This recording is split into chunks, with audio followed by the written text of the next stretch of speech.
Alrighty, hello, Reach Your Happy team, family, group.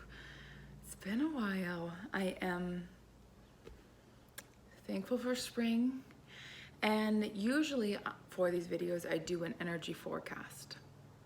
Got this little download, this little drop of information that instead of an energy forecast and kind of telling you what I sense for the week, I'm instead going to give to you, maybe it'll be like the energy forecast, I honestly don't know, but I'm going to give you the guidance that I received today for myself, because I feel as though this community of people, we share a similar vibration. We share in a certain energy that draws us all together. So,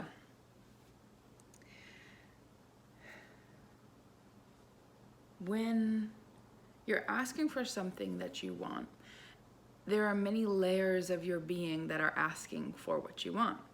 There is your mind thinking about your wife or your son or your friend.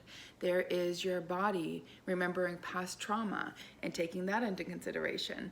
There is your emotions, your future, your well-being. There is how it will be perceived. So when we're saying things that we want, I want a new truck, and we focus on calling that in, whether that's focusing on your finances, maybe even imagining driving the truck. That's kind of a manifestation practice of visualizing. Maybe you're journaling, writing gratitude for a thing that has yet to come into your experience. And then some time passes and you're not getting that thing you really think that you need, that you want, that's for you. And then you start to doubt yourself. You start to wonder, is that thing that I want, am I good enough for that? Or am I being punished by the universe for doing that thing that kind of felt inappropriate? We start to make these stories up about our value and what we deserve or don't deserve based on what comes to us. So what I want to kind of drop in for you today that is just golden is you can ask, you can believe, you can hope, you can create, you can think, you can manifest, you can put your heart and soul into a dream of yours. But one thing that a golden egg to add to the end of every desire you have for yourself, whatever that desire is that you ask for the highest possible good to come to you. So I said a truck at the beginning, so let's go on that. I want a truck if it is the highest possible good for me to receive. I want this if it is going to both benefit me and the collective, my family, and beyond that. So why do we say highest possible good? Why can't I just have what I want, Laura?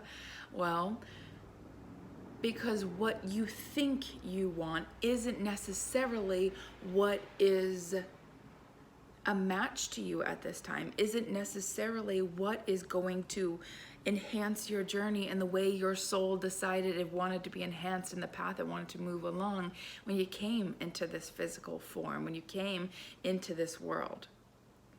So when we add on, if this is for the highest possible good, I call that forward. And you know what that does? It lifts the weight off of your shoulders. You're almost giving up some level of responsibility for making it happen, because you're saying God, universe, source, whatever it is you connect to, if you believe in that at all. Certainly don't have to, because people manifest things who are atheists, okay? So it's not really, that's not the key point here, but you take a weight off your shoulders. It's kind of like when you're interested in a mate and you're like I think he's really cute, but like only if ... right? You kind of give yourself an out. So this adding on the highest, if it's for the highest possible good, is almost giving yourself an out, but really energetically, it's like I am open to receiving the desires in my heart in whatever way it is meant to unfold for the highest possible good. And that's not just a sacred ask for yourself, but it's for the collective. And when I say collective, it's like, well, maybe you look at your neighbor and you're like, I don't like Bob. I don't care if he likes my truck or not. I don't care if it's for his highest possible good. So I hear that. I have people that I'm not too fond of myself. And I also know that we, as human beings, all living creatures, we come from the same source. We all have the same internal ingredients, if you will, that make us human, that have a consciousness. So when I say the highest possible good for all involved, I'm talking about all aspects of me, because that neighbor you don't like has aspects of you that you don't like about yourself, that you've been told were inappropriate or told like you don't ever act that way.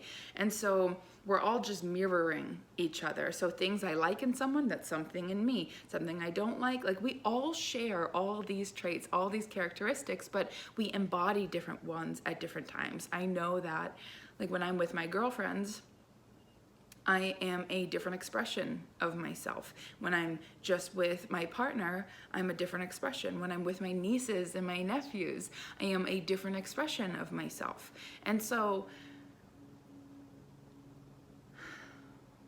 when we ask for the highest possible good, it's almost like a prayer of, I understand that we are a collective consciousness, that we're all in this together, that we all come from the same source. We're all created about the same way, right? We all come into the world the same way. We're all formed in the womb in the same way. We embody different personalities. We have different looks about us and all of that, but ultimately at the core, at the center of our being, that is loving and peaceful and kind and neutral and even, we all share that. So whatever it is you're seeking, whether it's an apartment, you call that in. I desire an apartment that's for the highest possible good of all involved. Me, my friend, my sibling, anyone in my experience. And when you add in the highest possible good, it's almost like you're giving a little treat to everybody you know.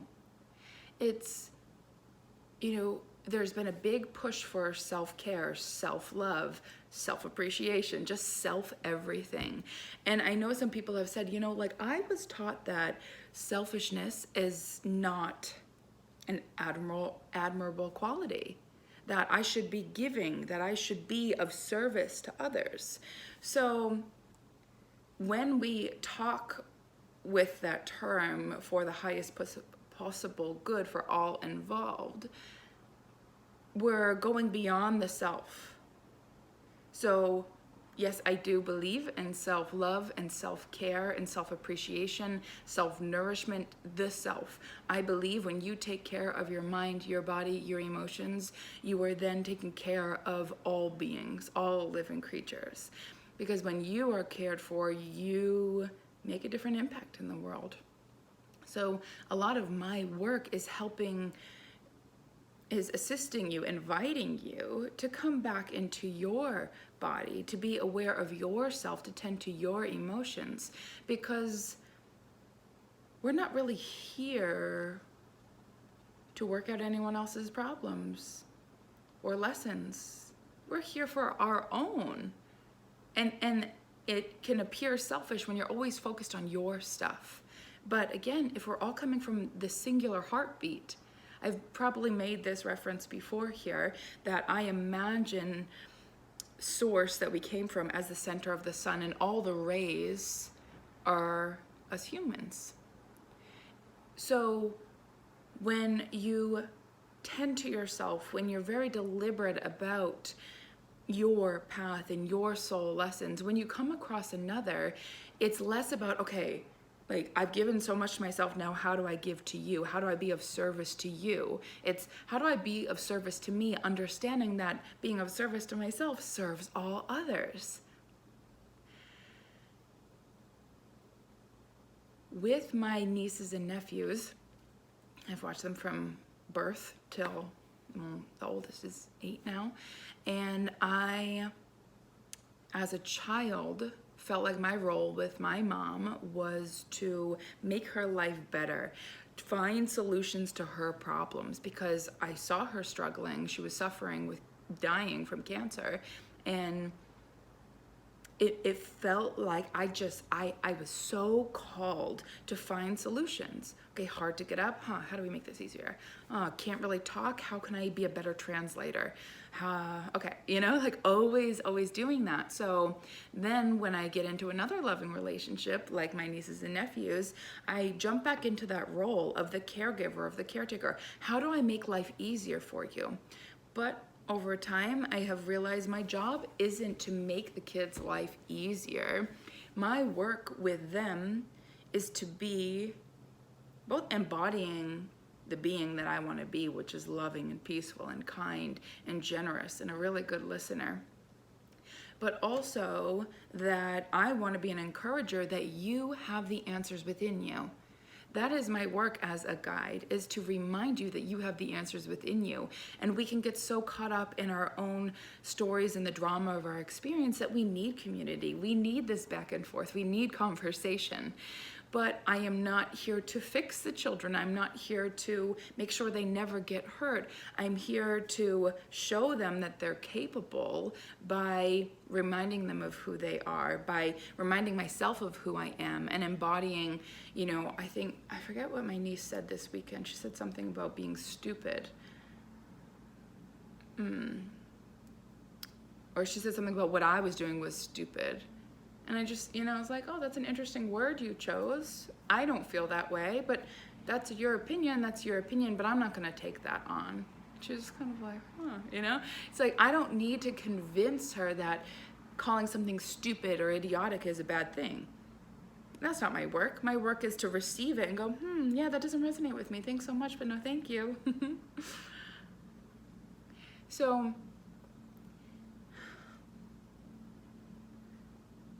as you're on this path of self-healing, you don't have to be doing Reiki, you don't have to be a life coach, you don't have to be doing anything actively, like a meditation. You don't have to be doing that to be healing yourself. Being conscious in the moment of, oh, this is a tendency that I do to self-sabotage. All right, let me adjust here. Or I pulled up a baby picture of myself, and I was dressed as a pumpkin, and I've got these thick little thighs, and so cute. And that's me acknowledging that inner child and just loving her. The picture is actually me looking at another child crying. I was like, oh boy, this started early, me caring so much about others. But my point is, I don't remember. No. What was I saying? Well, self-healing. We are our own self-healers. I lost my train of thought, so I'm just gonna begin where I am now. That our work isn't to save anybody. Our work is to be the greatest expression of ourselves, but even greatest, there's some judgment there. There's some like, you need to be better. And I don't feel that. So I guess the greatest expression, another way I could put that, is the most authentic expression of ourselves, which sometimes that looks like, hey, that hurt my feelings. I really don't appreciate it. Now I need space from you because it doesn't feel supportive for me to be in this environment. Bye-bye. So by doing that for yourself, you're giving other people permission to have boundaries for themselves, to stand up for what they believe and need in that moment. So in the days ahead of you, I'm gonna be doing this as well. So I'd love to hear how this goes for you when you kind of tack on for the highest possible good. You can leave it there, or you could take it a little step further, for the highest possible good of all involved. I really like that. Doesn't that feel good when you say it? Maybe try saying it and noticing how that feels. I hope this day unfolds in the highest possible good for all involved.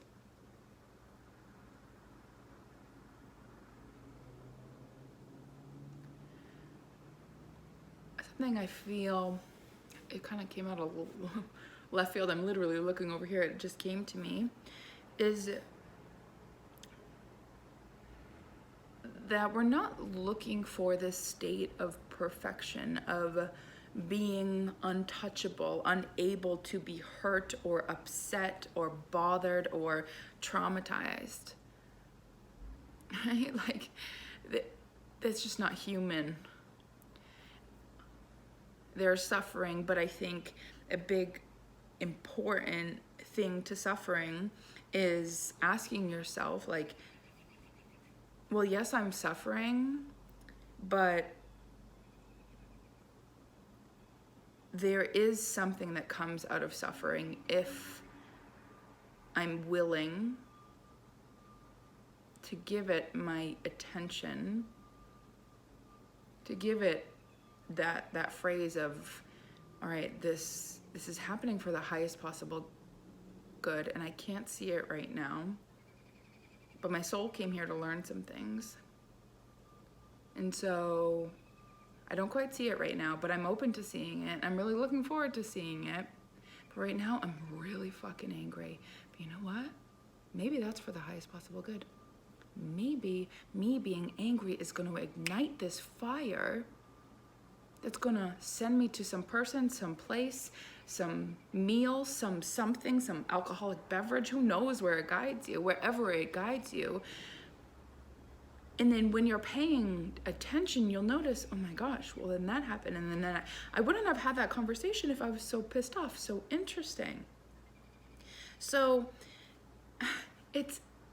we're all perceiving reality through our own lenses. So understand that you or your partner or your friend or your closest person to you, you could be looking at the same thing and see it completely differently. And I kind of say this like, I don't like being told what to do, so it's kind of hard for me to say, but we've got to let that go, that someone else needs to see it the way I do. You've got to let that go if you want to be free, because it is a magnificent thing that we see things so differently. And it feels so good when we find someone that's like, oh my gosh, yes, oh my gosh, yes, right? It's validating something in us. That is a beautiful relationship to have.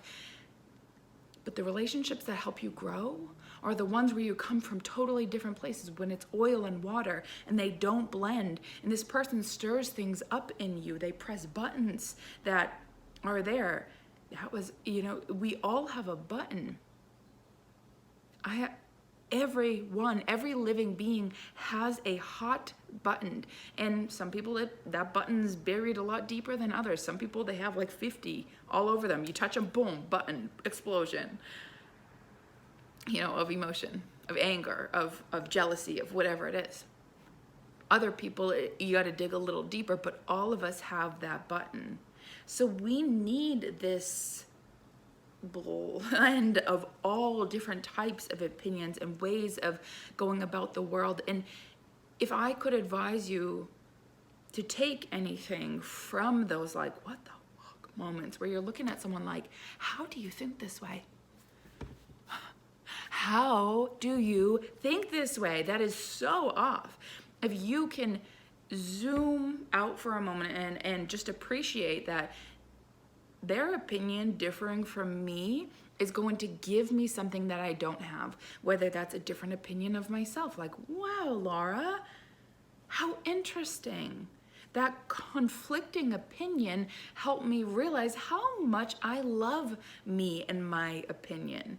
And that's not to dig in deeper into your belief, but instead like, yeah, I really do stand behind what I feel and what I say and how I be in the world. Let any button that gets pressed for you be a learning experience. Because what the heck are we here for?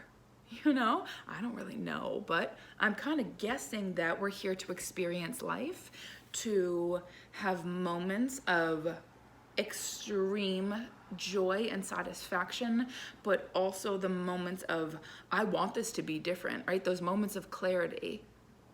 so huge. Because if we didn't have those moments where we're going, I don't like the conditions I'm in, we would never change. We would never be inspired to move forward or inspired to branch out, to take a leap. All right.